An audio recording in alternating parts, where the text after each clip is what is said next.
in all of them, there is something from each of us. If he gets another one, I want another one. Hey, you got the fan.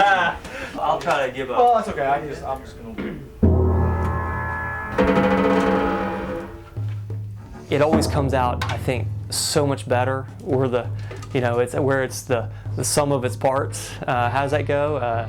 The sum is greater than the parts, as it were. So that's a lot of fun to be able to see what is going to come out of these arrangements.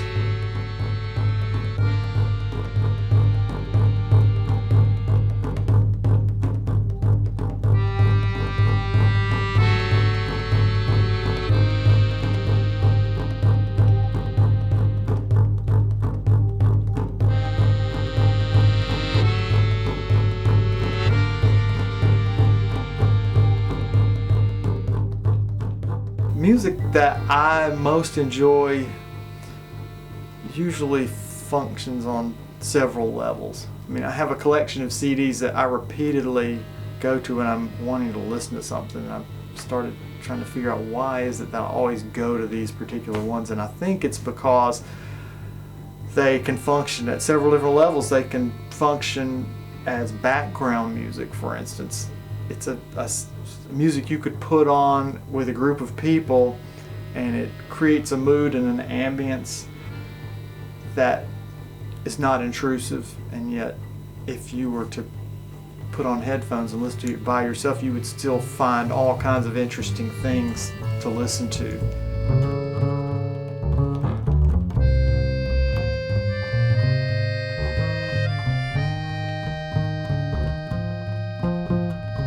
So that's kind of where I'm coming from most of the time. It's almost like music that can function as a soundtrack, but has a lot going on. If you really dig in and listen to it, there's layers of complexity.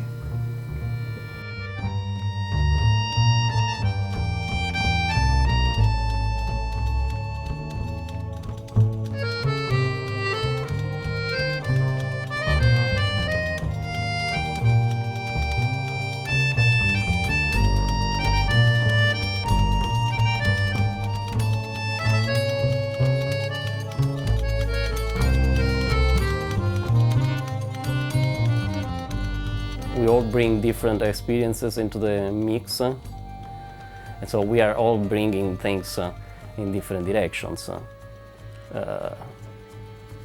And that's part of the rich component of sound that we have.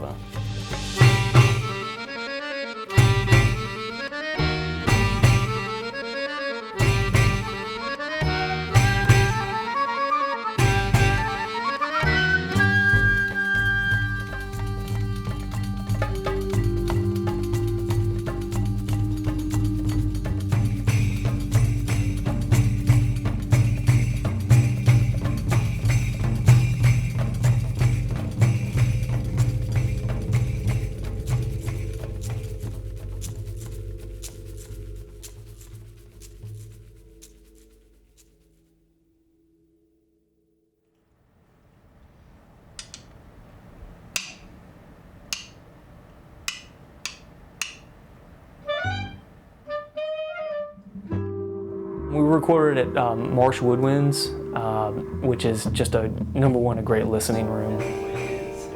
Yeah, what the heck? I kind of like it for this song. Yeah, We're, all right, we're trying all to right. evoke that, That's cool. Dave Tilley was the recordist in it. He's got a great sensibility for capturing the essence of a band. I think he did that really well.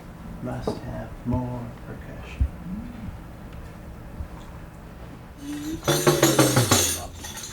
Oh, that would be really cool before it goes back into the dun dun, where you go do do do do do. That would be fantastic to hear that, because it would just go right into the last part.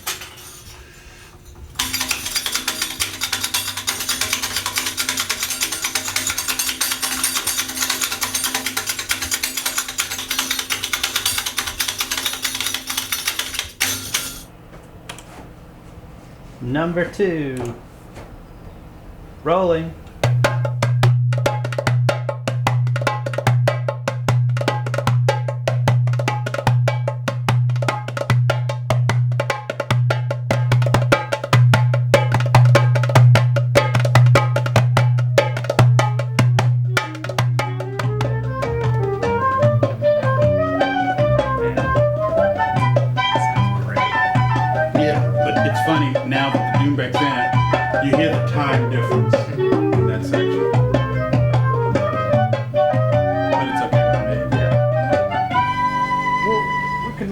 down with that. I'm thinking like Imagination of the Tadpole. I don't think that you do. No. I mean, I don't know. Let's see. We'll try. We'll try. Let's lay it down anyway. Well, we can't get rid of it once if we lay it down in a group. So how do you think we pick up Imagination without the piano?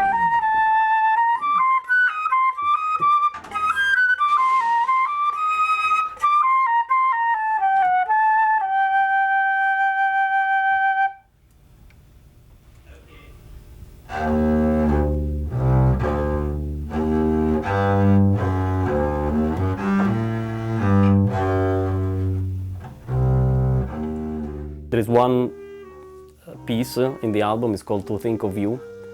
The beginning of the song is very strange in the sense that you don't have a steady or a clear beat that you can follow. It's not a 4/4 or 3/8 or 6/8. It's actually a combination of different patterns. 3/2, 2, 3/3, 2/3, 2/2, and kind of. At the beginning, when we started to practice, this was hell because it was throwing everybody off. It's like, what do I have to do here? How much do I have to wait here for the other one to come in? It's very strange.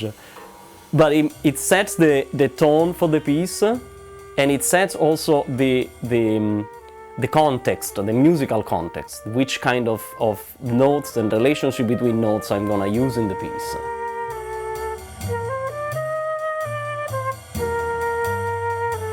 To Think of You. It's got the strangest meter. And I kept wanting to count it. You know, it's 10. I wanted to count it.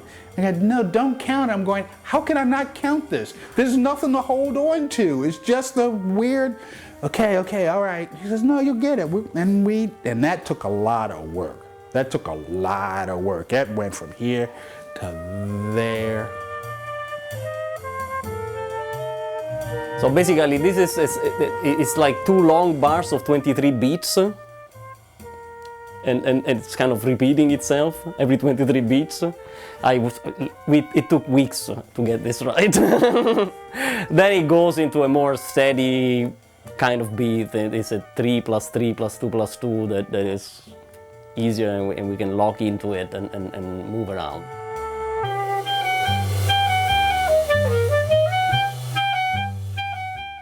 We worked on it. I mean, it was intimidating, okay? It was intimidating to play this tune in rehearsals. I was scared of it, you know?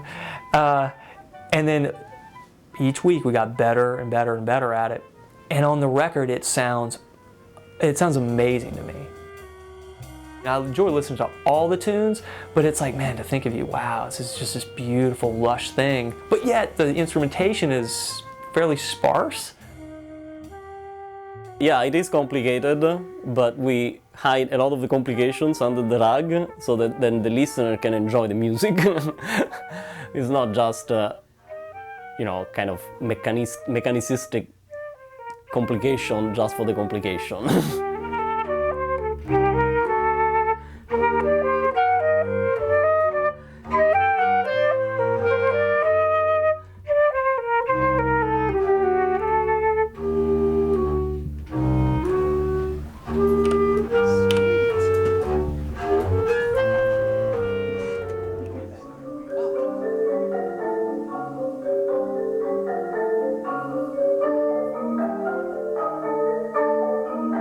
A few years ago I wrote a composition for 3 marimbas.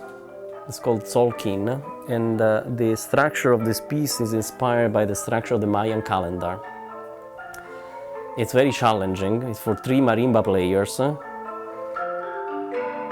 There are some parts of this long composition though that I thought were suitable for elaboration for ELM. And this is what came out for ELM.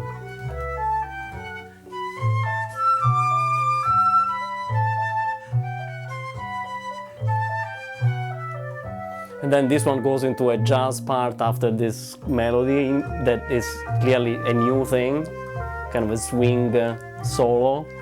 And then it goes back to this melody, but you hear the underlying structure of all these triplets, the chords, is exactly the same thing as there.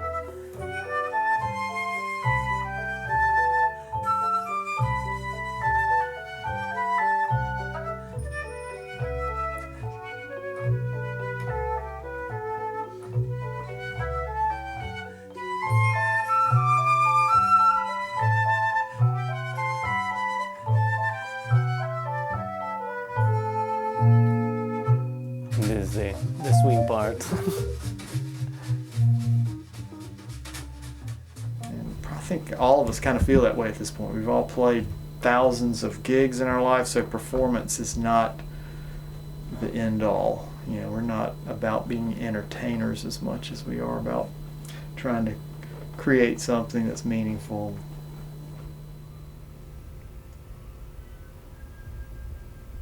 No, okay. It's if you're okay with this one, it's fine. It's more toned. I'm ready. Ready as I'll ever be. The last track on the album is going to be entitled Morning Moon. That started out vastly different, and Jim just cut it up. He basically remixed it, and it sounds so different than when we started out with it. Here's the raw tracks we recorded. It's not bad, you know. We weren't trying. We didn't really have a plan for this other than we were going to put a lot of space between these melodic fragments and just try to let some fun, happy moments of improv happen between the bass and the flute and the piano. And it's pretty cool, you know.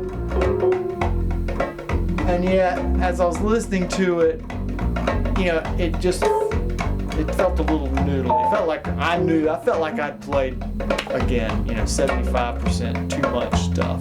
I wish we had left a lot more space in there.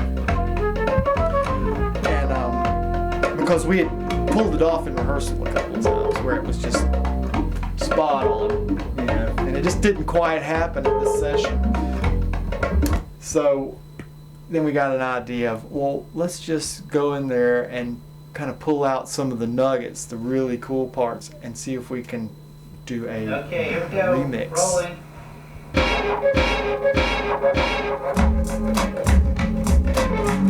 So we took some of the basic nuggets out of that studio recording, looped them, added some elements.